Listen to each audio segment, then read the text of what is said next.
Assalamualaikum warahmatullahi wabarakatuh. Kisah kali ini, aku ingin mengajak kalian ke sebuah tempat. Tempat yang tidak pernah terlintas di pikiran kalian saat check-in hotel bintang 5. Tempat di mana para pekerja proyek menghabiskan malam terakhir mereka tanpa pernah melihat matahari terbit lagi. Namaku Ridwan. Dulu aku adalah supervisor proyek pembangunan Hotel Grand Kencana di Jakarta. Mungkin kalian pernah melihat hotel ini. Gedungnya menjulang 27 lantai dengan kaca biru gelap yang memantulkan langit. Hotel bintang 5 dengan segala kemewahannya. Tapi ada satu hal yang tidak pernah tercantum di brosur promosi mereka. Kamar nomor ke-1313. Sebelum mulai ke ceritanya, silahkan like, komen, dan subscribe terlebih dahulu. Setelah itu, baca basmalah, pakai headset, dan mari kita masuk ke ceritanya.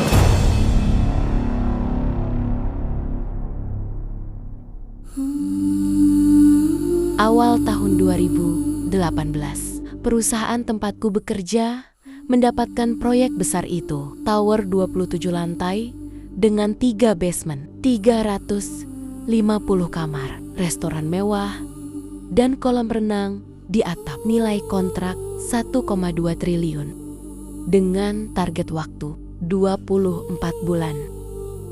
Kita semua tahu itu target yang mustahil, tapi kontraktor utama punya cara sendiri untuk mengejar deadline. Cara yang tidak pernah diajarkan di sekolah teknik, tidak pernah tertulis di SOP, dan tidak pernah diakui dalam rapat-rapat resmi. Lokasi proyek berada di kawasan bisnis Jakarta Selatan. Lahan seluas 2 hektar yang sebelumnya kosong selama bertahun-tahun. Kata orang-orang sekitar, dulu tempat itu adalah perkuburan tua, bukan kuburan biasa, tapi perkuburan Tionghoa yang sudah ada sejak zaman kolonial. 300 lebih makam direlokasi sebelum proyek dimulai. Tapi kata sesepuh setempat, 7 makam tidak pernah ditemukan. 7 makam yang hilang entah kemana. Tahap pertama adalah groundbreaking. Pemancangan tiang pertama dilakukan pada hari Jumat, tanggal ke-13.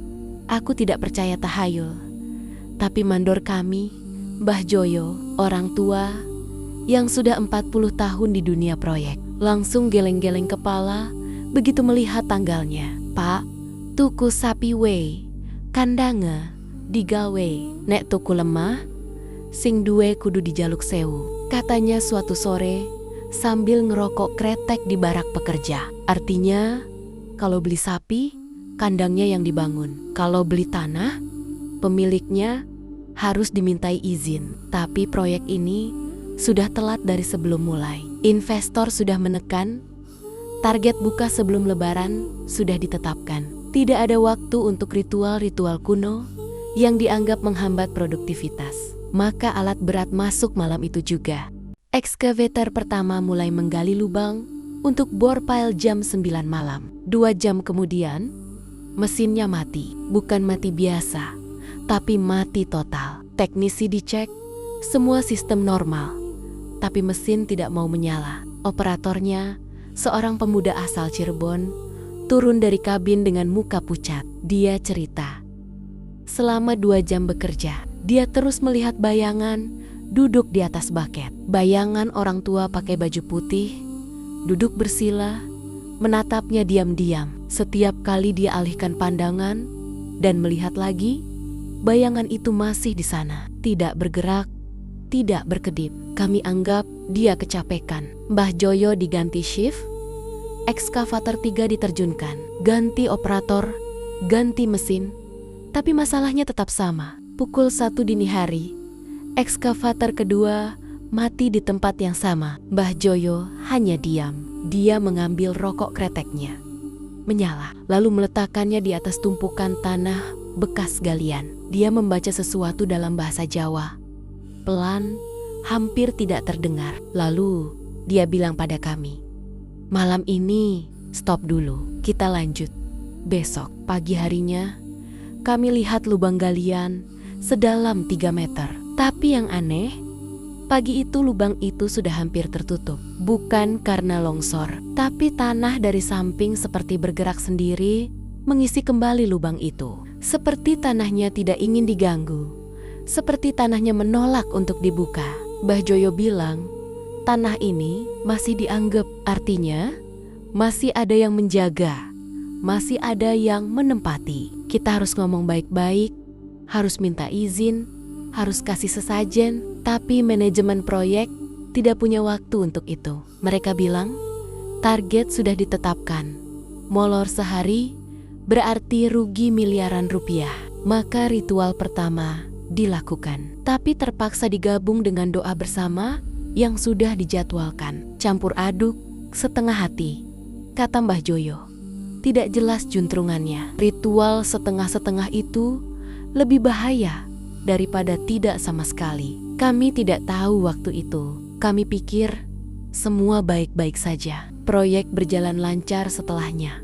Bahkan cepat sekali. Cepat sekali sampai aneh. 3 minggu pertama, pondasi beres. 1 bulan, lantai dasar mulai dicor. Bulan kedua, lantai 3 berdiri. Bulan ketiga, lantai 6. Progres yang luar biasa, di atas target, di atas ekspektasi. Investor senang, kontraktor dapat bonus, pekerja dapat uang lembur. Tidak ada yang bertanya, kenapa proyek ini tiba-tiba secepat itu. Tidak ada yang bertanya, kenapa alat berat tidak pernah mati lagi. Tidak ada yang bertanya kenapa para pekerja shift malam tiba-tiba lebih betah lembur. Sampai suatu malam, seorang tukang las bernama Karman jatuh dari lantai 14. Jatuh ke dalam lubang bor pile yang belum dicor. Lubang itu hanya selebar 1 meter.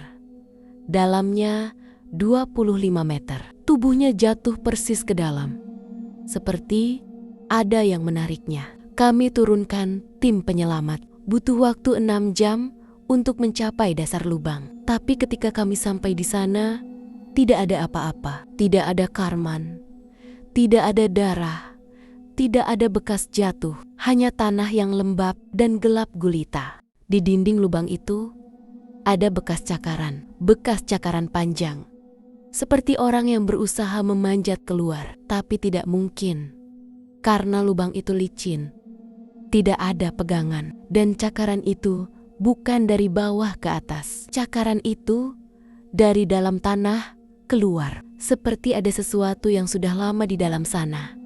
Mencoba keluar. Karman tidak pernah ditemukan sampai sekarang. Keluarganya dikasih uang santunan, dikasih surat keterangan kecelakaan kerja. Lalu semua orang diminta diam. Jangan dibahas, jangan dicari, jangan ditanya. Proyek harus lanjut. Setelah Karman hilang, suasana proyek berubah.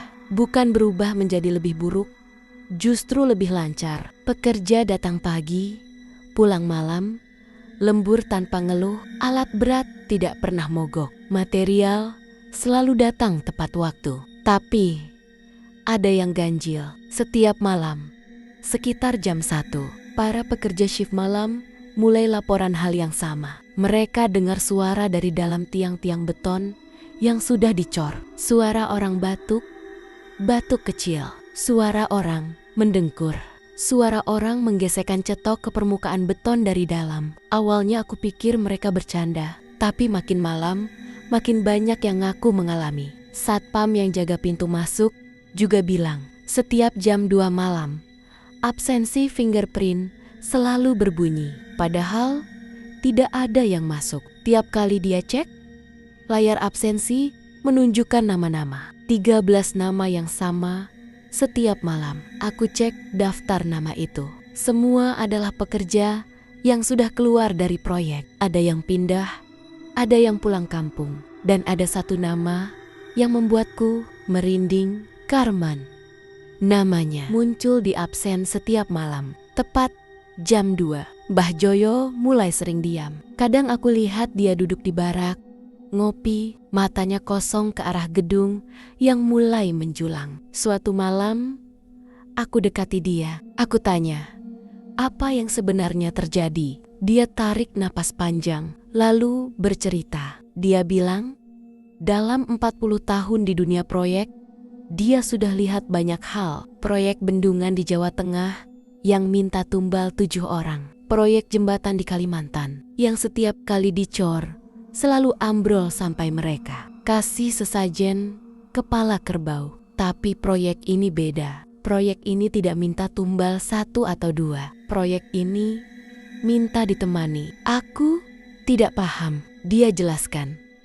Tanah ini bukan tanah kosong. Ini tanah yang dijaga. Dulu sebelum jadi kuburan Tionghoa, katanya ini tempat keramat, tempat orang-orang buang sial. Lalu zaman dulu, tahun 60-an, ada kejadian. 13 orang dikubur hidup-hidup di sini. Bukan kuburan resmi, bukan makam yang dipugar. Mereka dibuang begitu saja ke lubang dan ditimbun. Sekarang kita bangun hotel di atasnya. Kita gali tanahnya. Kita cor beton di atas mereka. Kita kunci mereka di bawah sana tanpa izin, tanpa permisi. Maka, kata Mbah Joyo, kita harus minta maaf. Harus ada ritual sungguhan. Harus malam Jumat Kliwon. Harus lengkap. Bukan setengah-setengah seperti kemarin. Aku sampaikan ke manajemen. Mereka awalnya menolak. Bilang ini urusan kuno, buang-buang waktu. Tapi setelah beberapa mandor lapor, pekerja mulai banyak yang minta pulang kalau tidak ada ritual. Akhirnya, mereka setengah hati mengizinkan, asalkan tidak ganggu jadwal. Mbah Joyo panggil sesepuh dari desanya. Orang tua dengan sorban putih, tasbih di tangan, matanya tajam. Namanya Mbah Satiman. Katanya, beliau sering menangani proyek-proyek bermasalah. Relokasi makam, pembangunan di tanah sengketa. Semua pernah. Malam Jumat Kliwon itu, jam 9 malam, proyek kita liburkan semua. Tidak ada pekerja, tidak ada alat berat. Hanya Mbah Satiman, Mbah Joyo, aku, dan beberapa mandor yang dipercaya. Kami siapkan sesajen di tengah lahan, tepat di titik yang nanti jadi lobi hotel. Tumpeng, lengkap. Ayam, ingkang utuh, 7 macam kembang. Kopi pahit 7 cangkir.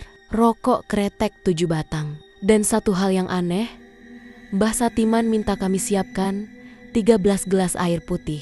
Diletakkan melingkar, mengelilingi sesajen. Aku tanya, untuk apa? Dia bilang, untuk tamu. Jam 12 tepat, ritual dimulai. Mbah Satiman duduk bersila di hadapan sesajen. Beliau membaca doa. Doa dalam bahasa yang tidak aku mengerti. Kadang Jawa kuno, kadang Arab. Kadang suara yang keluar seperti bukan suara manusia. Asap dupa mengepul tebal sampai susah melihat jelas. Angin malam terasa dingin. Bukan dingin biasa, tapi dingin yang menusuk sampai ke tulang. Padahal malam itu tidak hujan, tidak ada angin kencang. Tapi tiba-tiba hawa turun drastis. Aku lihat napasku sendiri keluar seperti di tempat dingin. Di tengah ritual, tiba-tiba lampu proyek mati semua. Bukan mati listrik, tapi lampu-lampu itu padam bersamaan. Genset masih menyala, mesin masih hidup, tapi tidak ada cahaya sama sekali. Hanya gelap. Mbah Satiman terus membaca doa. Suaranya makin keras. Lalu dari arah lubang-lubang bor pile, dari dalam tanah, dari bawah kami berdiri, terdengar suara. Bukan suara tangis seperti di film-film horor. Ini suara bisikan. Banyak sekali, bercampur jadi satu. Seperti 1000 orang mengaji dari dalam sumur. Aku berdiri mematung, tidak bisa bergerak. Kakiku seperti ditancapkan ke tanah. Di sekelilingku, para mandor juga diam. Wajah mereka pucat pasi. 1, 2, mulai baca ayat kursi dengan suara bergetar. Mbah Satiman tidak bergeming. Beliau terus membaca. Lalu tiba-tiba dari dalam lingkaran sesajen, dari arah 13 gelas air putih itu, terjadi sesuatu. Air di dalam gelas itu bergerak, berputar-putar seperti didorong tangan tak terlihat. Lalu satu persatu gelas itu bergerak, bergeser, berpindah tempat, seperti ada yang mengambilnya, memindahkannya, lalu meletakkannya lagi di posisi baru. Mbah Joyo berbisik padaku, jangan lihat langsung. Tapi aku sudah terlanjur melihat. Di balik asap dupa, di balik gelapnya malam, aku lihat bayangan, banyak bayangan. Mereka duduk melingkar, mengelilingi sesajen. 13 bayangan, ada yang tua, ada yang muda. Satu di antaranya, aku kenali. Karman, dia duduk di situ, ikut melingkar, ikut minum dari gelas air yang disediakan. Karman menoleh ke arahku. Dia tersenyum. Senyum yang sama dengan senyum waktu pertama kali dia datang melamar kerja dulu. Senyum ramah anak muda asal Cirebon yang baru pertama kali merantau ke Jakarta. Lalu dia angkat tangannya, melambai, memanggil. Aku mau melangkah. Entah kenapa kakiku bergerak sendiri, mau mendekat ke arahnya. Tapi tiba-tiba Mbah Joyo tarik paksa bajuku. Dia tampar wajahku, keras. Sampai aku tersadar. Jangan didekati, teriaknya. Mbah Satiman menghentikan doanya. Suara bisikan itu berhenti. Lampu-lampu proyek menyala lagi satu persatu. Dan di tengah lingkaran, sesajen masih utuh. 13 gelas air itu kosong. Semua habis. Mbah Satiman berdiri. Wajahnya lelah sekali, seperti habis berperang. Dia menghampiri Mbah Joyo, bicara pelan. Lalu mereka berdua menatapku. Mbah Satiman bilang, ritual ini berhasil, tapi berhasil dengan konsekuensi. Aku tanya, konsekuensi apa? Dia bilang, mereka menerima kita. Mereka izinkan kita bangun di sini. Tapi dengan syarat, mereka minta ditemani. Bukan sekali, tapi selamanya. Setiap malam, mereka akan ikut bekerja. Mereka akan bantu proyek ini cepat selesai. Tapi mereka juga minta jatah. 13 orang setiap malam. 13 pekerja yang akan bergabung dengan mereka. Aku tidak paham. Maksudnya gimana? Mbah Satiman menjelaskan. Mulai malam ini, setiap shift malam akan ada 13 pekerja tambahan. Mereka tidak terlihat, tidak bisa diajak bicara. Tapi mereka bekerja, mereka bantu. Dan sebagai gantinya, mereka minta ditemani. Maksudnya, mereka minta kita terima mereka sebagai bagian dari proyek ini. Jangan usir, jangan takut, jangan ganggu. Biarkan mereka bekerja. Dan jangan pernah tanya siapa mereka. Aku angguk, meski tidak sepenuhnya paham. Tapi Mbah Satiman belum selesai. Dia bilang, ada satu lagi. Mereka minta kamar. Di hotel ini nanti harus ada satu kamar yang khusus untuk mereka. Kamar yang tidak pernah disewakan, tidak pernah dibersihkan, tidak pernah dimasuki siapapun. Kamar itu harus selalu tersedia, selalu terbuka untuk mereka. 13 orang itu akan tinggal di sana selamanya.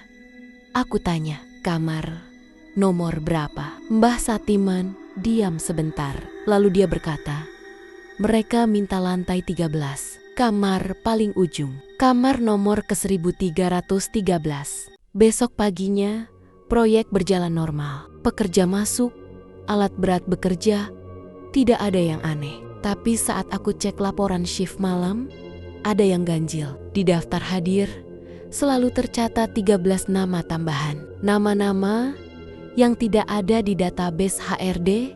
Setiap malam 13 orang itu hadir, lembur, lalu pulang tanpa ada yang melihat mereka pergi. Aku tanya mandor malam. Dia hanya bilang, biasakan saja Pak. Mereka sudah seperti keluarga.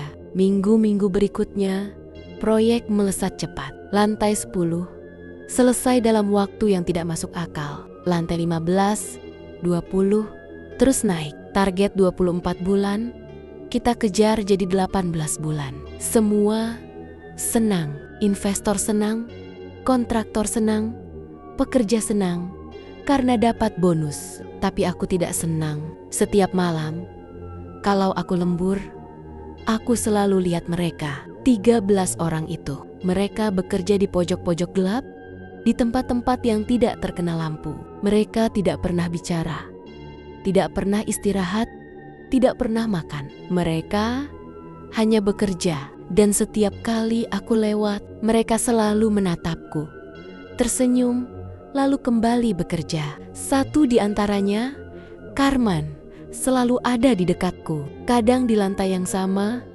kadang di belakangku saat aku turun tangga. Dia tidak pernah mengganggu, hanya menemani. Seperti janji Mbah Satiman, mereka minta ditemani. Dan sekarang, aku yang menemani mereka. Suatu malam, sekitar pukul 3, aku kelelahan dan duduk di anak tangga lantai 8. Lantai itu belum ada dinding, hanya tiang-tiang beton dan pemandangan kota Jakarta di kejauhan. Aku duduk sendiri, menikmati angin malam. Lalu tiba-tiba, Karman duduk di sampingku. Aku bisa merasakan dingin dari tubuhnya, dingin yang berbeda. Dia tidak bicara, hanya duduk, memandang ke arah kota. Lalu dia berkata, pelan sekali, "Pak, nanti kalau hotel ini jadi, tolong jaga kamar kami. Jangan sampai ada yang tidur di kamar nomor ke 1313. Nanti kami tidak punya tempat pulang." Aku hanya bisa mengangguk, lidahku keluh. Karman tersenyum, lalu dia berkata lagi, "Satu lagi, Pak, Mbah Joyo tahu. Dia tahu dari awal. Dia yang panggil Mbah Satiman.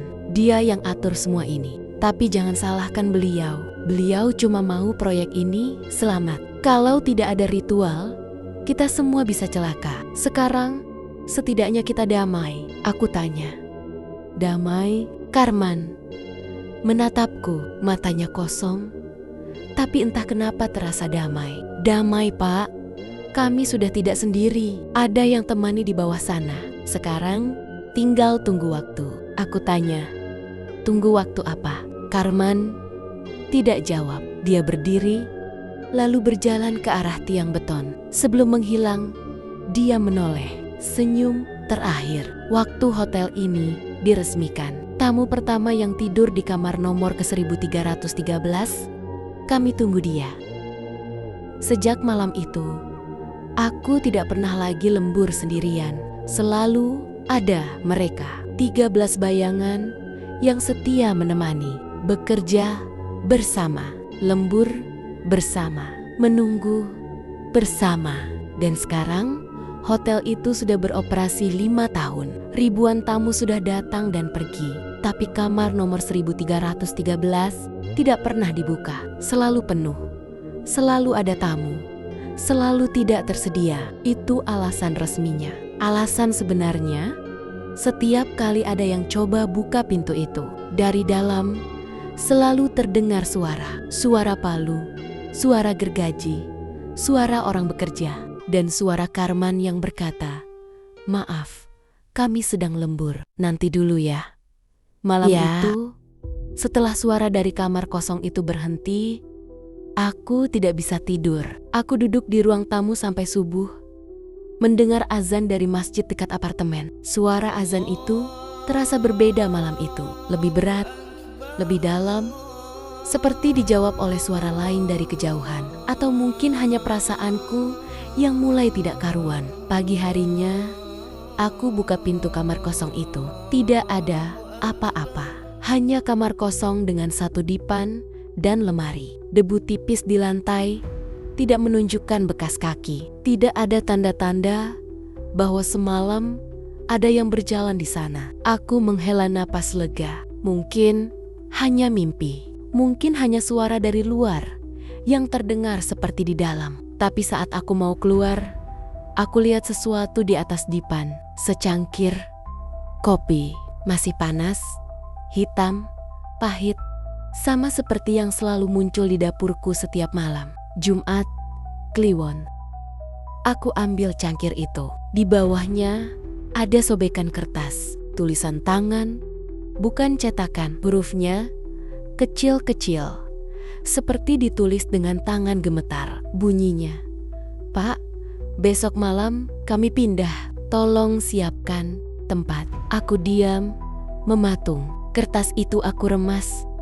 Aku buang ke tempat sampah. Lalu aku ambil lagi. Aku baca ulang. Masih sama, tidak berubah. Seharian itu, Aku bekerja tidak konsentrasi. Di kantor baru, di proyek perumahan di pinggir kota, aku terus memikirkan kertas itu. Siapa yang menaruhnya? Kapan? Pintu apartemenku selalu terkunci. Tidak mungkin ada orang masuk. Tapi kopi itu nyata. Kertas itu nyata. Jam makan siang, aku coba telepon Mbah Joyo. Nomornya sudah tidak aktif. Aku coba hubungi beberapa mandor lama. 1-2 masih bisa dihubungi. Mereka bilang, Mbah Joyo pulang kampung setahun lalu. Katanya mau pensiun, tidak mau lagi urus proyek-proyek di Jakarta. Sebelum pergi, dia sempat titip pesan. Kalau ada yang cari, bilang saja Mbah Joyo sudah lupa. Lupa semua tentang proyek itu. Aku tanya, proyek yang mana? Mereka diam. Lalu salah satu dari mereka berkata, Pak Ridwan, mending Bapak lupakan juga. Proyek hotel itu sudah selesai. Kita semua sudah dapat uang. Jangan dibuka lagi. Telepon mati. Sore harinya, dalam perjalanan pulang, aku sengaja lewat depan Hotel Grand Kencana. Macet seperti biasa. Aku lihat ke atas, ke lantai 13. Jendela paling ujung terbuka. Di sana, di balik kaca, bayangan itu masih ada. Banyak sekali. Berdiri rapat, berdesakan. Mereka melambai. Semuanya.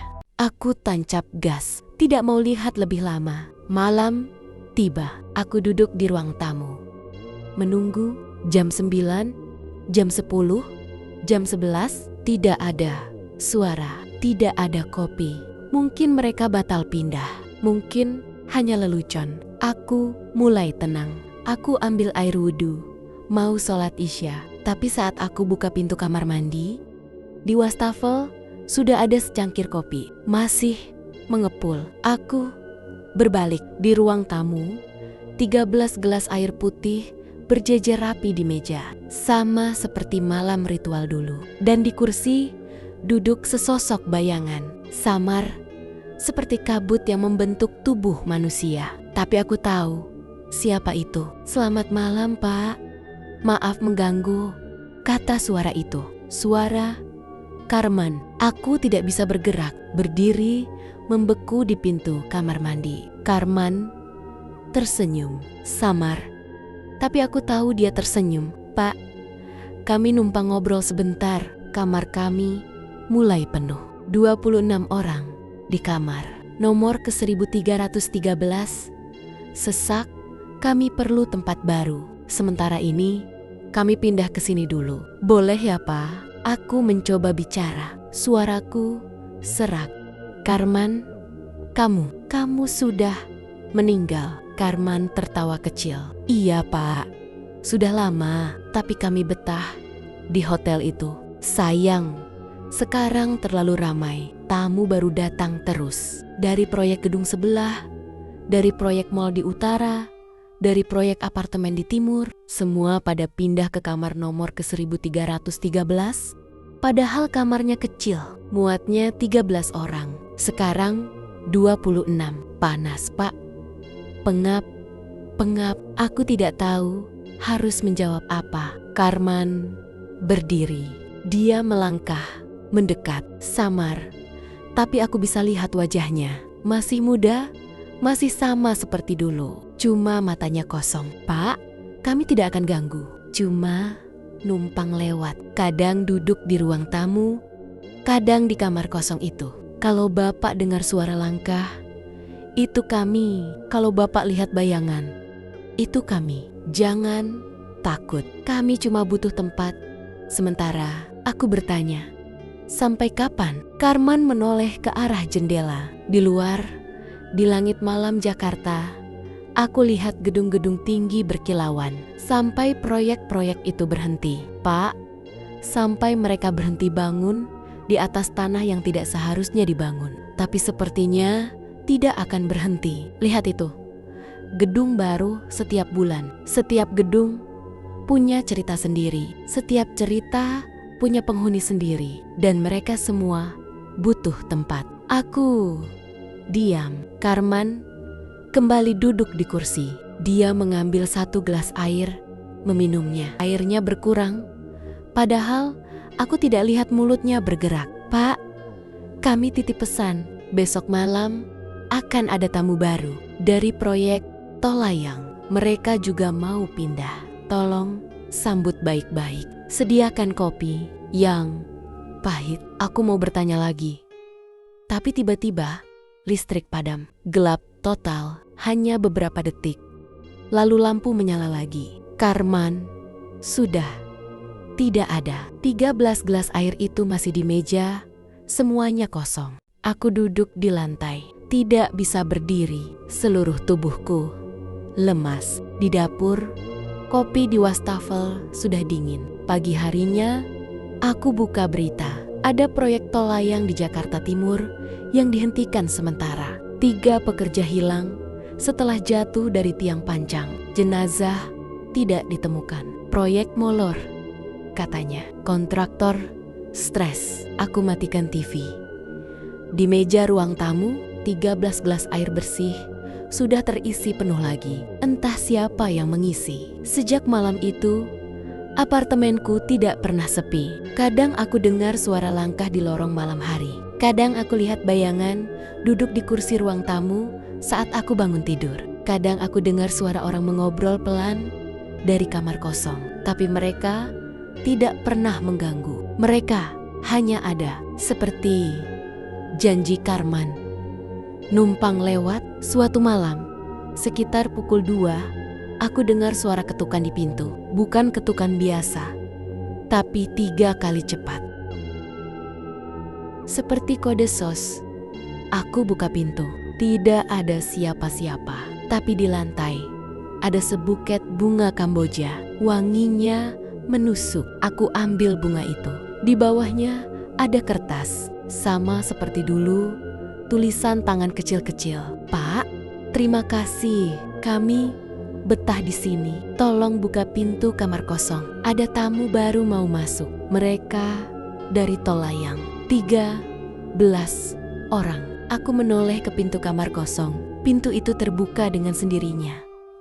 Perlahan dari dalam terdengar suara. Suara orang berjalan. Suara orang duduk di lantai. Suara orang menghela napas lega. "Selamat datang," kata suara Karman dari dalam. "Sekarang kita genap 39. Mulai ramai." Pintu kamar kosong itu tertutup sendiri. Tidak ada suara lagi. Aku duduk di ruang tamu sampai subuh, memandangi 13 gelas air yang selalu terisi setiap malam. Memikirkan berapa lama lagi apartemen ini bisa menampung mereka. Memikirkan kapan giliranku tiba untuk ikut pindah ke kamar yang tidak pernah sepi itu. Malam itu, aku tidak bisa tidur. Bukan karena takut, tapi karena dingin. Dingin yang aneh di dalam apartemen, padahal AC mati dan jendela tertutup rapat. Aku duduk di ruang tamu, memandangi 13 gelas air yang selalu terisi setiap malam. Sejak kedatangan Karman dan rombongan dari proyek tol layang, apartemenku terasa berbeda. Lebih ramai, lebih hangat, tapi dingin itu tetap ada. Pukul 3 pagi, aku dengar suara dari dinding. Bukan suara ketukan, tapi suara napas. Napas panjang dan berat, seperti orang yang baru selesai bekerja keras. Aku tempelkan telinga ke tembok. Suara itu jelas, bukan satu, tapi banyak, berdesakan di dalam rongga dinding. Aku mundur perlahan.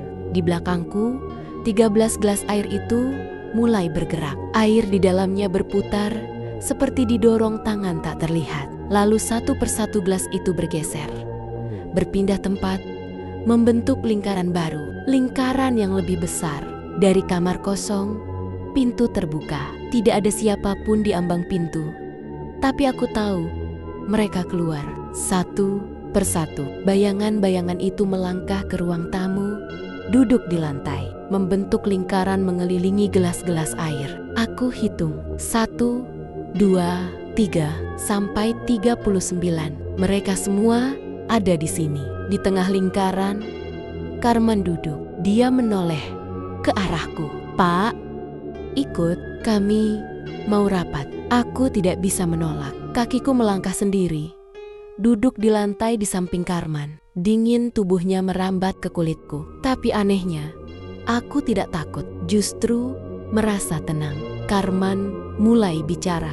Teman-teman, kita sudah 3 bulan di sini. Kamar nomor 1313 sudah penuh. Apartemen ini juga mulai sesak. Kita perlu tempat baru. Ada yang punya usul. Bayangan-bayangan itu diam. Lalu satu suara dari sudut ruangan berkata, "Gedung kosong di seberang. Apartemen baru? Belum laku. Sebulan lagi akan dijual. Kita bisa masuk duluan." Karman mengangguk. "Bagus. Tapi kita harus minta izin. Jangan seperti di hotel dulu, ambil paksa. Sekarang kita tahu aturan. Minta izin, kasih sesajen, tunggu jawaban." Aku bertanya, "Minta izin ke siapa?" Karman menatapku. "Ke yang jaga, Pak. Setiap gedung punya penjaga. Kita harus hormat. Kalau tidak, nanti seperti kami, terjebak selamanya." Aku diam. Lalu Karman berkata lagi, "Pak, besok malam kami pindah. Tolong siapkan sesajen. Tumpeng, ayam ingkang, kopi pahit 13 cangkir, dan air putih 39 gelas. Untuk kami semua." Aku mengangguk, tidak bisa menolak. Pagi harinya, aku siapkan semua. Tumpeng, ayam, kopi, air, aku letakkan di ruang tamu. Persis seperti malam ritual dulu. Lalu aku duduk menunggu. Jam 12 malam, listrik padam. Bukan mati, tapi lampu-lampu redup berganti cahaya pucat dari luar jendela. Aku lihat mereka datang. 39 bayangan memasuki ruang tamu, duduk melingkar. Karman di tengah, memimpin doa dalam bahasa yang tidak aku mengerti. Tiba-tiba, dari dinding, dari lantai, dari langit-langit, keluar bayangan-bayangan lain. Mereka menyatu dengan lingkaran, menambah jumlah. Aku hitung lagi, 40, 50, 60, sampai aku tidak bisa menghitung. Di luar jendela, di langit Jakarta, aku lihat gedung-gedung tinggi. Dari setiap gedung, bayangan-bayangan keluar, terbang, berjalan, merayap menuju apartemenku. Mereka datang dari segala arah. Dari proyek mall, proyek apartemen, proyek tol, proyek bendungan. Mereka semua mencari tempat. Karman berdiri. Dia angkat tangannya. "Berhenti? Belum waktunya. Kita tunggu sampai semua siap." Bayangan-bayangan itu berhenti di luar jendela, mengambang di udara, menatap ke dalam. Matanya kosong, tapi aku bisa lihat harapan di sana. Harapan untuk punya rumah. Aku bertanya, "Karman, berapa banyak mereka?" Karman tersenyum pahit. "Tidak tahu, Pak. Terlalu banyak. Setiap proyek baru di Jakarta pasti ada cerita. 3 pekerja hilang, 5 pekerja tertimbun, 7 pekerja jatuh. Mereka semua berakhir di sini, di kamar-kamar yang tidak pernah dibuka, di dinding-dinding yang tidak pernah diperhatikan, di tanah-tanah yang tidak pernah minta izin." Aku diam. Lalu Karman berkata, "Pak, kami pamit. Besok kami pindah ke gedung kosong di seberang. Tapi kami akan sering main ke sini. Jangan bosan ya."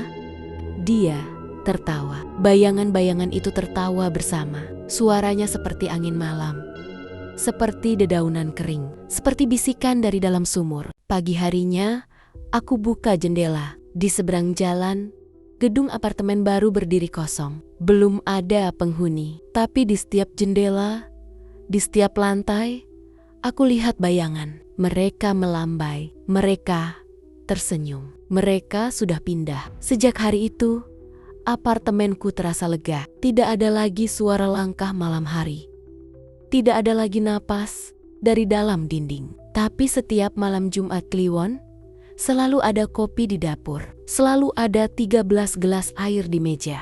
Dan selalu ada bayangan duduk di kursi ruang tamu, menemaniku nonton TV sampai tertidur. Kadang, Karman datang sendiri. Kami ngobrol tentang banyak hal. Tentang kampung halamannya di Cirebon. Tentang keluarganya yang tidak tahu dia sudah pergi. Tentang bagaimana rasanya hidup di dalam beton selama bertahun-tahun. "Pak," katanya suatu malam, "kalau Bapak nanti meninggal, jangan khawatir. Kami jemput. Kami ajak ke kamar nomor ke 1313.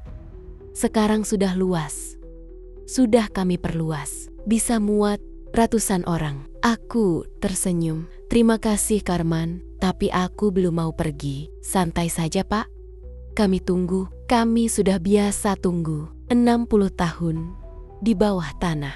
3 tahun di kamar hotel, setahun di apartemen Bapak. Tunggu itu biasa buat kami. Dia tertawa, lalu menghilang bersama kopi yang habis dalam satu tegukan. Tamat.